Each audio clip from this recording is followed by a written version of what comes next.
কলিতা জনগোষ্ঠী সন্মিলন অসমৰ উদ্যোগত কলিতা জনগোষ্ঠী যুৱস্বাস্থ্য পৰিষদ আৰু কলিতা সদৌ অসম কলিতা আলপান সন্মিলনৰ সহযোগত আজি গুৱাহাটী দিছপুৰত এক প্ৰতিবাদী কাৰ্যসূচী হাতত লোৱা হয় যে অসমৰ ৭০ লাখ কলিতা জনগোষ্ঠীৰ জীৱন সম্পত্তি নিৰাপত্তাৰ ক্ষেত্ৰত প্ৰতিজন কলিতাই আজি ৰাজপথলৈ ওলাই আহিবলগীয়া হৈছে। আজি কলিতা জনগোষ্ঠীৰ বিভিন্ন পৰ্যায়ত অসমৰ বিভিন্ন ঠাইত আজি কলিতাসকল দ্বিতীয় শ্ৰেণীৰ নাগৰিকলৈ উন্নীত হৈছে।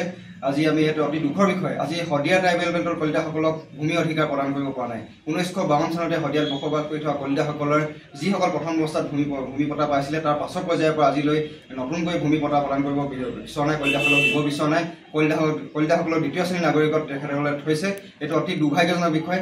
আমি ক'ব বিচাৰোঁ যে অসমৰ ৭০ লাখ কলিতা জনগোষ্ঠীয়ে এটা সময়ত অসমত এটা ৰাজত্ব বা এটা পৰিয়াল বা এটা জাতি, সেই কলিতাসকলক লৈ অসমৰ ভূমিপুত্ৰ কলিতাসকলক লৈ যি দ্বিতীয় শ্ৰেণীৰ নাগৰিকত তেখেতে তুলনা কৰি গৈছে, অতি ধিক্কাৰজনক জনাইছোঁ। আৰু আজি ৰাজপথলৈ ওলাই আহিছে, গুৱাহাটীত গোটেই কলিতা সমবেত হৈছে। আৰু আজি এই কলিতাসকলে গুৱাহাটীৰ প্ৰথম উকমুকনি বুলি আমি ক'ব বিচাৰিছোঁ। ইয়াৰ পাছৰ পৰ্যায়ত কিন্তু কলিতাসকলে ইয়াতকৈ জংগী আন্দোলন কৰিবলৈ বাধ্য হ'ব। সেই হেতুকে আমি কলিতাসকলৰ যি আজি আমাৰ দাবী, যে প্ৰথম দাবী হ'ল জনজাতিকৰণ আমাক কৰিব লাগে, কলিতাসকলক স্বায়ত্ব শাসন প্ৰদান কৰিব লাগে প্ৰাগজ্যোতিষপুৰ নামেৰে, আৰু কলিতাসকলক ভূমি অধিকাৰ প্ৰদান কৰিব লাগে। যিহেতু শদিয়া ট্ৰাইবেল বেল্টকে আদি কৰি BTAD পৰা আদি কৰি যিমানবিলাক অসমত ট্ৰাইবেল বেল্ট আছে, প্ৰতিখন ট্ৰাইবেল বেল্টক কলিতাসকলক ভূমি অধিকাৰ প্ৰদান কৰিব লাগে বুলি আমি দাবী জনাইছোঁ। এয়া চৰকাৰলৈ আমাৰ আহ্বান।